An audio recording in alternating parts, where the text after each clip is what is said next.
ऐसा है, सबसे पहली बात है कि हमारे पास एमआईएम के एक बड़े लीडर लुकमान नदवी साहब, जो पिछले 9-10 सालों से एमआईएम में थे, उन्होंने समाजवादी पार्टी ज्वाइन किया। तो मैंने आपको बुलाया था कि उनसे सुनिए कि उन्होंने उस पार्टी को छोड़कर समाजवादी पार्टी में क्यों आए। दूसरी चीज़, हमारे फातमी साहब और बिहार की जो यहाँ पे संस्था है, बिहार अंजुमन बाशिंदगाए बिहार के सदर जो है अनवर भाई हैं, एक बिजनेसमैन है। तो इन्होंने कहा कि मैं अपने लोगों को बुलाऊंगा।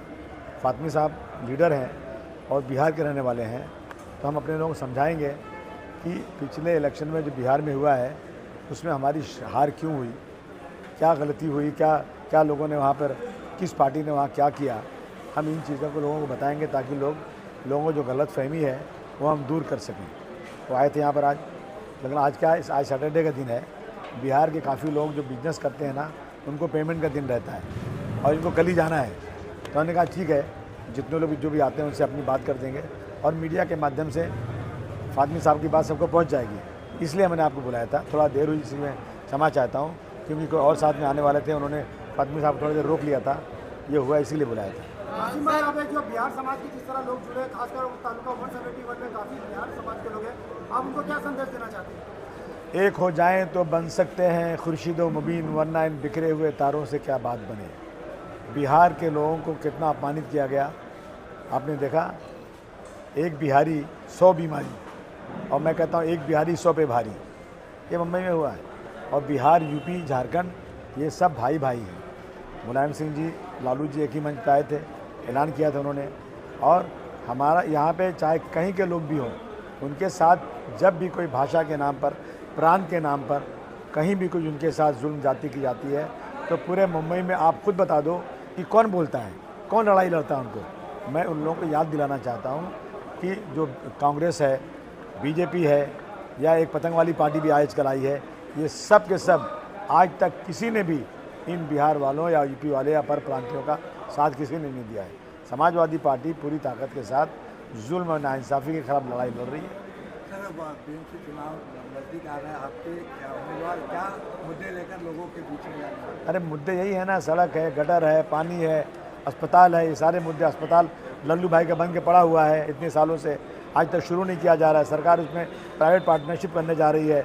अस्पतालों में एमआरआई मशीन बंद पड़ी है, आदमी जा रहा है उसको दूसरी जगह भेज दिया जा रहा है। गरीब लोगों के लिए अस्पताल बना है, हमारे टैक्स के पैसे से बना है, दवाएं नहीं मिल रही हैं। और हम बहुत ही डेवलप कंट्री हो गए हैं। एक बेड पे 2-2 मरीज सो रहे हैं, 3-3 मरीज सो रहे हैं। शर्म आना चाहिए। देश में तबाही मची हुई है, नफरत फैली हुई है, देख देख के पैसे दिए जा रहे हैं जो। अब भ्रष्टाचार इतना ज़्यादा हो गया है। 4 साल से कॉरपोरेशन में कोई मेंबर नहीं है और अपनी मर्ज़ी से डेवलपमेंट किया जा रहा है। भ्रष्टाचार के खिलाफ लड़ाई लड़ी जाएगी। सबको साफ़ पानी मिले। जो बिल्डिंगों में लोग रहते हैं उनको एक दिन का एक आदमी को 135 लीटर पानी, जो स्लम में रहते हैं एक दिन का एक आदमी को 45 लीटर पानी। ये भेदभाव क्यों? क्या उनको प्यास नहीं है? क्या वो टैक्स नहीं भरते? अब उनकी मंशा है कि मानखुश शिवाजी नगर को, हमारे इलाके को अदानी को दे दिया जाए। मेरे जीते जी कोई माई के लाल में ताकत नहीं है कि यहाँ के एक झोपड़े को भी हाथ लगा सके। जब तक ये तय नहीं होगा कि यहाँ पे जो झोपड़े बने हैं उनको ग्राउंड +2 2 माला मिलना चाहिए।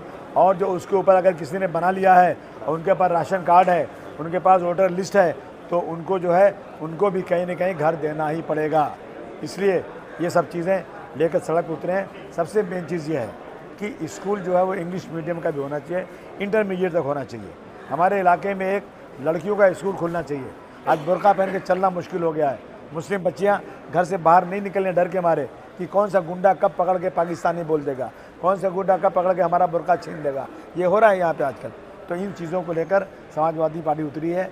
और मेन चीज़ है कि भ्रष्टाचार दूर होना चाहिए और ऑनलाइन कॉर्पोरेशन का पूरा काम होना चाहिए। किसी भी व्यक्ति को कॉर्पोरेशन में जाने की ज़रूरत नहीं होना चाहिए, कोई दलाल नहीं चाहिए, और हर चीज़ का काम फिक्स होना चाहिए। कोई भी एनओसी लेना है, कोई भी काम है, बता दो 15 दिन, 10 दिन, 8 दिन, कितने दिन में, उतने दिन में ये काम सरकार करे। ये हमारी पूरी कोशिश है, ये हम कर रहे हैं। कितनी तरह से जिक्र किया गया आपकी सभा में कि जो एमआईएम है वो बिहार में चुनाव लड़ी, बिहार में जो है वो सियासी समीकरण बिगड़ा और भाजपा को फायदा पहुंचा। उसी तरह से जो मुंबई में भी है बड़े तर्ज पर एमआईएम लड़ रही है। आज अगर गोवंडी की बात करें, आपके क्षेत्र में ओवैसी मंत्रियों की जो है वो ग्रैंड पब्लिक मीटिंग रखी गई है, क्या लगता है कुछ समीकरण यहाँ पे? नहीं, वो वही समीकरण है जैसे बताया फातमी साहब ने, बिहार का तजर्बा बताया उन्होंने। ये जा कर के वहाँ पर मुस्लिम लीडरशिप को ख़त्म कर रहे हैं और ये मिली भगत है। यहाँ आकर के मैं काम नहीं कर रहा हूँ क्या? इतने दिनों से हम लोग यहाँ लगे हैं, 4 बार एमएलए बना हूँ मैं, सब नगर सेवक मेरे हैं। अब यहाँ आकर के हमारी जो ताकत है उसको कमज़ोर करके किसको जिताना चाहते हैं? क्या करेंगे आप? और मैं बताऊँ आपको कि इनका आदमी एक बार जीतता दोबारा जीतता नहीं है। ये दोबारा औरंगाबाद में कहीं ना कहीं बीजेपी की बी टीम तो है ही, इनका जो मुंबई अध्यक्ष रोते हुए दिखाई दिया गया था।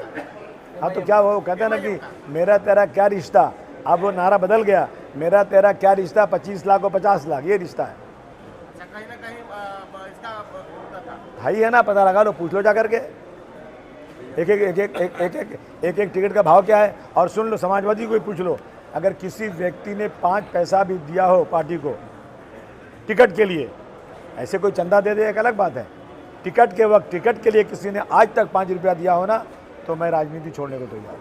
सर, एक अहम सवाल, आप समाजवादी पार्टी के हैं और आपने औरंगजेब के ऊपर जो बात कही, तमाम प्रतिक्रियाएं व्यक्त की गई उसके खिलाफ। हालांकि ओवैसी साहब लगातार भाजपा का विरोध करते रहते हैं, फिर भी ईडी नहीं लगा, क्यों नहीं लगा? इसलिए नहीं लगा कि चोर चोर मौसेरे भाई और कोई सब मिले हुए हैं। अगर हम हिस्ट्री के पन्नों को दोहराएंगे तो हमें मुख्यमंत्री जी एक नाथ शिंदे साहब आधे घंटे तक हाउस को रोक कर चिल्लाएंगे, अब वो आदमी देशद्रोही है, अब वो आदमी देशद्रोही है। कौन सा देशद्रोह भाई? आज जितने हिस्ट्री लिखने वाले हिस्टोरियन हैं, हिंदू हैं, उन्होंने मेरी बात को प्रूफ के साथ कह दिया कि सही बात है ये।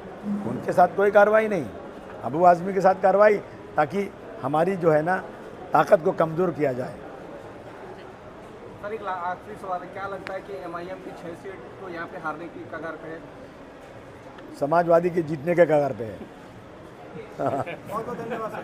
ठीक। समान नहीं, समाजवादी पार्टी ने अभी हम लोगों की बड़ी मदद की बिहार के अंदर। रिजल्ट जो भी रहा वो उसको तो हम लोग स्वीकारते हैं, लेकिन मतलब अखिलेश यादव ही नहीं, उनकी पूरी पार्टी ने, चाहे वो यूपी का बॉर्डर रहा हो या हमारे यहाँ आकर के काफ़ी मदद की है। हम लोगों ने यहाँ किसी को खड़ा नहीं किया है इस दफ़ा, और समाजवादी खड़ी हुई है तो समाजवादी तो सेम विचारधारा और एक राह के हम लोग हैं, तो इनकी मदद करने के लिए हम यहाँ थे तो आ गए। मैं यहाँ इत्तेफाक से मौजूद था तो मैं चला आया कैंपेन के लिए। मैं अपनी पार्टी का राष्ट्रीय अध्यक्ष भी हूँ अल्पसंख्यक प्रकोष्ठ का, और मैंने जो कुछ यहाँ कहा वो बिल्कुल सही कहा है। हम वैसी परिवार से बहुत करीब भी रहे हैं, और अब दूरी की वजह मैं नहीं हूँ, वो भी नहीं है, भारतीय जनता पार्टी है, वो भारतीय जनता पार्टी के साथ हैं। हम लोग भारतीय जनता पार्टी से लड़ रहे हैं, उनके विचारों से लड़ रहे हैं, बस यही फ़र्क है। सर, किस तरह का अपील करेंगे जो गोवंडी में अपने बिहार के जो सभी रहवासी हैं, यहाँ पर सालों साल से रहते हैं आज़मी जी के साथ में, किस तरह का अपील करेंगे? देखिए, अबू आसिम साहब पूरे साल लगातार लोगों से जुड़े रहते हैं, और बॉम्बे के अंदर कहीं भी कुछ होता है तो ये एक्टिव रहते हैं, लोगों को ज़ख्मों पे मरहम लगाने का काम करते हैं।